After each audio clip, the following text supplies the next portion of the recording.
This is actually one of the companies that I utilize, one that I am most interested in. And we have the CTO, the Chief Technology Officer of Opendoor, Raji Subramanian, and she is here with us today to share her playbook to success. Welcome to the playbook, Raji.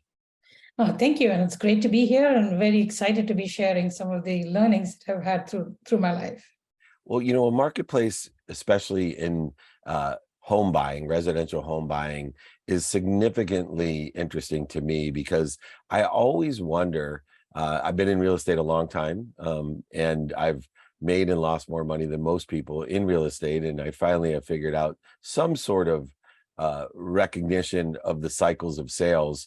But when you have such an extraordinary platform that provides buyers and sellers a more efficient, effective, and statistically successful way to purchase and to sell homes, the market, which is always secular, is interesting. So I was wondering if we could start with the exclusivity that you provide your customers and how that exclusivity and the efficiencies of your platform apply to when the market is hot, when the market is stagnant, and when the market cools down. Yeah, absolutely. Happy to chat more about that and how we view that at Opendoor. It goes back to one of our core operating principles. We always start and end with the customer. That is true for all three markets. And one of my lifelong lessons has been that if you're customer-centric, your business will follow in terms of its success. And that is at the core of everything that we do. So what does that mean? If you go back to Opendoor's brand value and value proposition, we are about providing a simple, certain, and fast experience for our customers. That is true. And it is a value proposition that holds, whether the market is like raging hot, whether it's at a plateau or going down. In fact, one of the things that we've learned is that when there is the most volatility in the market, these three brand value propositions, whether you're a buyer or seller, matter the most. So if you look at today's market, sellers really care about certainty. Buyers care about a path to make sure that they're able to buy a home and actually realize their dreams. The process is so much hassle. You as an investor in real estate are very familiar with this. It's 90 plus days of pain where the customer really is not in control. So if you go back to our operating principle and the value prop that we have, for us, it's all about how do you create that digital transformation and enable customers to buy with confidence, as well as be in control of their entire transaction and realize value irrespective of the market conditions. And that is the bedrock of everything that we do.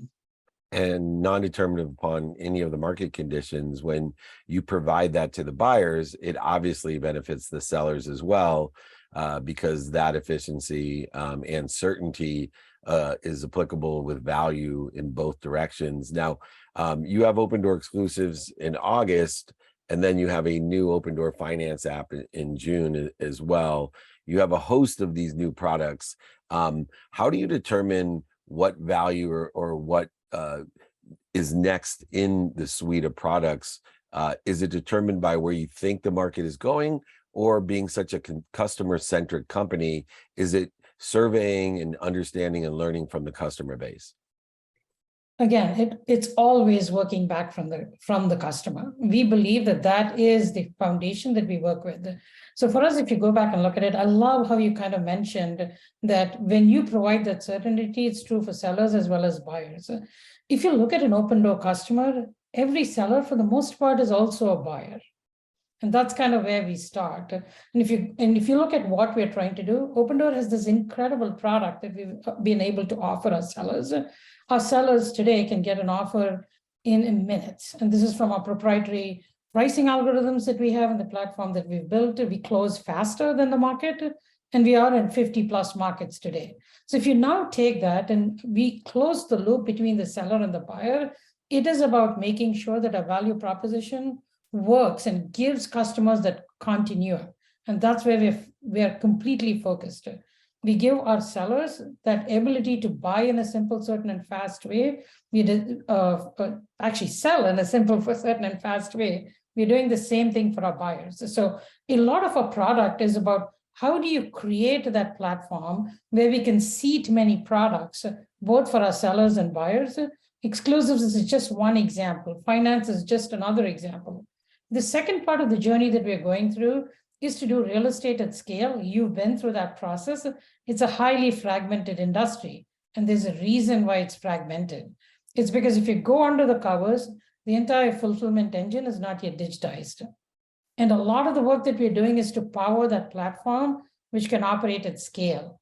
Vertically integrated platform that serves the customer, and then from a business perspective, drives technology-driven operating leverage so that we can operate at scale is all what is the focus of the company. If you go back and look at it, we are in reinventing real estate, and we've just about gotten started. We just got started with the journey.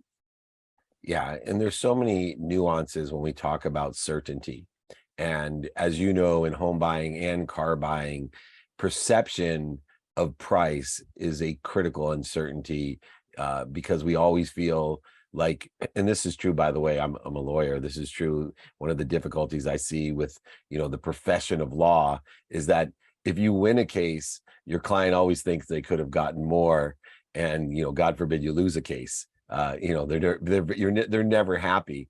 I see the same thing occurring with certainty in home buying and in automobile purchases, is that you have taken out the uncertainty of price because you have this exclusive ability, because you own the properties, to create a market in an exclusive offering with real buyers, and then getting rid of the tire kickers, the oversellers, back-end sellers, liars, manipulators, and cheaters, even before it goes on the market. What percentage of the houses that you buy and sell are purchased or sold in that 14-day period before it's even offered to the general public or listed? So typically we don't yet share those numbers publicly. For us, it's more about the journey that a buyer and seller is going through. So I loved how you kind of led in with, in this market, that price certainty is super critical. And I'd love to talk about that a little bit more. Yeah, please, that'd be great.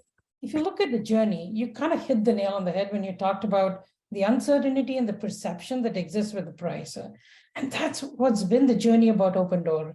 We actually get hundreds of data points on every home, not just within that home, but within the neighborhood and within that country. And as you go back and look at that, for us, it's always about offering the customers the best price that we can. As Opendoor looks at our entire journey, it is about making sure that we are giving that certainty around the price, and we've invested 7+ years in getting really good at it. And that's been our major focus. And if we can do that, then what we do believe is that we will be able to take the products that we have, take the homes that we have, and we'll be able to operate across all markets in the US. And for us, as we look at the exclusive journey, it is about making sure that our customers have the right selection that they're seeking. So we don't look at it from the perspective of percentages. We look at it from the perspective of each customer getting the selection that they desire to be able to find the home that actually really matches the needs of their family. Yeah, and those needs are really important. And when we're looking at the biggest investment that families make on average in America, it's their home. And I'm always amazed on how we can disrupt the major purchases that we have in a sense of our priorities of the family. And, as I have bought and sold hundreds of homes in my life, my own personal residence, I remember in a very hot market, my home selling in 3 days and me having to move in as a home was being built for 9 months with my mom, married with children. There are some huge disruptions that I could not put a price on. I almost would have rather not sold the house than had to live with my mom for 9 months. But the opposite is true a lot of times as well, the freedom to move, where people sometimes put themselves at financial jeopardy because they have 2 mortgages to pay.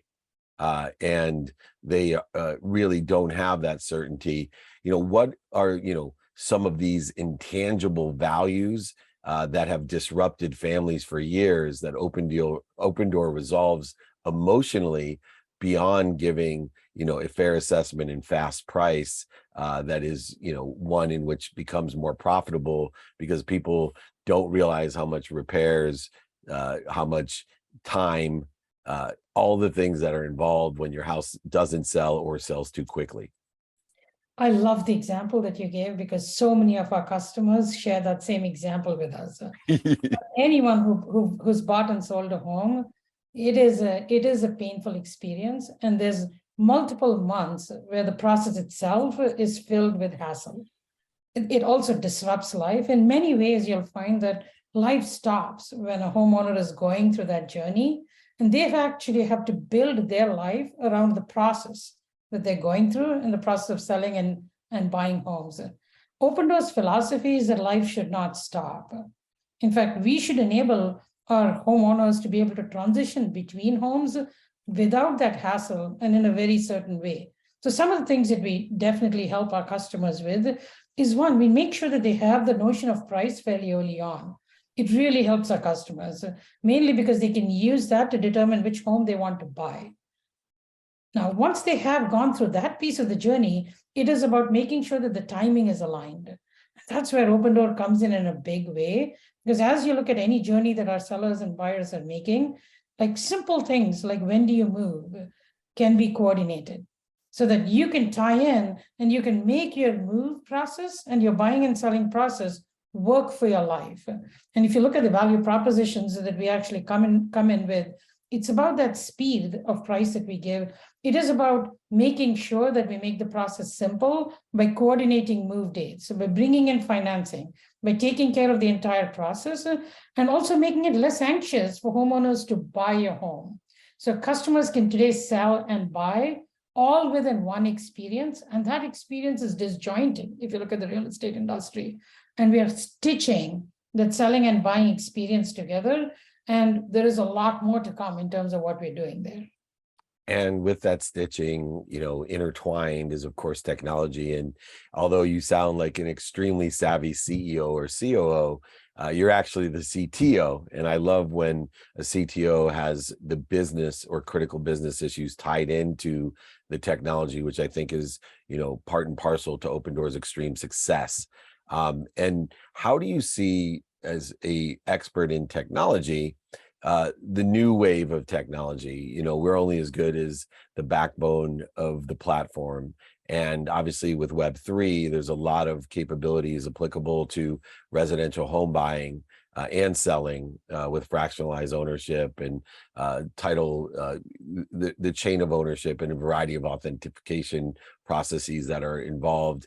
Are you looking at future technologies? And if so, are you, or can you divulge where you see the future lies in home buying with the future technologies that will become chasm?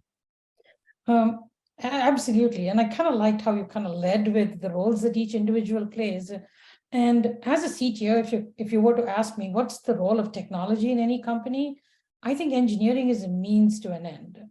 And that end is the value that you create for your customers and for your business. And so as you look at the real estate journey and the journey of technology in real estate, and if you go back and look at digitization of industries, real estate as well as construction, the home ownership experience is one of the least digitized industries. The only thing that's less digitized than this industry is agriculture, and that's moving fast as well. So if you start there, there's a lot of ground to cover. So as I look at the real estate industry's digitization, the first area that I think that there's going to be a lot of focus is how do you actually take manual experiences and high-touch experiences in the industry today and offer it in a digitized manner to customers. That digitization does not mean you remove people from the equation. In fact, you should have people in the equation who are able to offer high-value services and enable customers to make the right decisions. But most of the operations, which is where the pain sits, can be significantly digitized. And so as I look at the Opendoor journey, technology, I think, is going to play a huge role in vertical integration of how you actually do that end-to-end Amazon-like experience for real estate. And Opendoor is inventing that in a very synonymous way. Opendoor is inventing the future of residential e-commerce. With that said, that's one part of the puzzle. So if you stitch the experience, that experience is the tip of the iceberg. What does the vertical integration below that means? It is about building that digital supply chain from start to finish. It is about the discovery process that customers go through, but beyond that, an example of how we've built as pricing is an example where we've digitized. We're going through that entire chain. For example, how do you go through the fulfillment engine and build the fulfillment engine for title and escrow? How do you actually bring in all of the services that homeowners need into one single package and create that end-to-end e-commerce platform that powers real estate nationwide? So I truly believe that there is going to be a lot of vertical integration that's going to happen in real estate. And as a part of the real vertical integration, the entire supply chain and the fulfillment engine is going to be digitized. That's exactly what we're doing at Opendoor. We are powering that platform on top so that we can innovate experiences on top of it. And beyond being customer centric, it really seems to me that you're even bigger than that. You're really people centric, you're human nature centric, understanding how to best be of service and value to others. And one of the things that we share is a mission, as you and I are both proponents for diversity, for ESG, you especially in technology as well. But I have, in my sports background, led my economic development by diversity and inclusion. And I know you work very diligently as an advisor for Board Ready, which is, a nonprofit focusing on improving board diversity, which is essential. Drives me crazy that 73% of the world is women or minorities, and yet only 3% of those 73% get funded. Drives me absolutely nuts, because we need to put people in the position and finance those people to make sure that, and in the color of green, by the way, the data, you're someone that's data driven like me. The data proves that if we have equity and inclusion, we make more money. So it drives me even especially crazy that people don't want to make more money by, there's no excuses at all other than giving equal opportunity to all peoples. But for you, I think it's especially interesting because you're able to actually apply technology to ESG. What are some of the things that you see that technology can provide so that we get more people in the right positions with capitalization behind them? This is a question that's actually very close to my heart. And I'd like to go all the way back to when I was in high school and back to my parents. And one of the things that my parents shared with me growing up in India as a girl was to tread with courage. And they shared that you can do anything that you want, just have the courage to embrace the consequences that come in. And I chose an engineering career when very few girls were choosing an engineering career coming out of high school. And there was one thing that I observed as a teenager. I observed that if you go back and look at the Industrial Revolution, most of the Industrial Revolution was not driven by women. Maybe the world would have been very different today if women were equal partners. And at that point of time, as a 15, 16-year-old, there was a burning desire in me for women to be equal partners in the digital revolution. And that's kind of what's been driving me since then. And the reason I give that story is because it starts early. The journey of diversity starts with our sons and daughters when they're 5, 6 years old, in terms of the career paths that they take, and making sure that children don't close career paths fairly early on. Because there's a conditioning that kind of happens in terms of natural choices that people make. And my parents helped me break through that. And what's close to my heart, and I work with my goddaughter quite a bit on this as well, is to start the journey early in terms of where STEM goes for girls as much as for boys. Now, that journey carries along. As we look at higher education, there's a lot of things that we can do from a school perspective to make sure that we're counseling kids to take the right career paths. Now, the reason I call that is that's the foundation. Once you have that foundation, then it comes down to the technology space. And the technology space is very close to my heart. It is about making sure that we give the platform on the one side and remove any preconceived notions that sit on the other side to create the platform where women can kind of go through the chain and flourish. That's one aspect of it. The second is allyship. In terms of how women look at their careers, and focus their careers in terms of the vision that they want to take their careers without they themselves being a hindrance to it in any way, and to take charge of their careers and take it forward. So if I go back and look at it, it is about starting young. It is about providing the environment to all of the women and across the world, including companies at all levels, to break the ceiling as they go. And the breaking of the ceiling is going to come in by enabling them to lead from multiple chairs, lead from technology chairs, lead from business chairs, lead from legal chairs, lead from finance chairs. It is about how companies create that in a very proactive manner and in a very goal-driven manner, in a very outcome-driven manner, to work through that entire chain.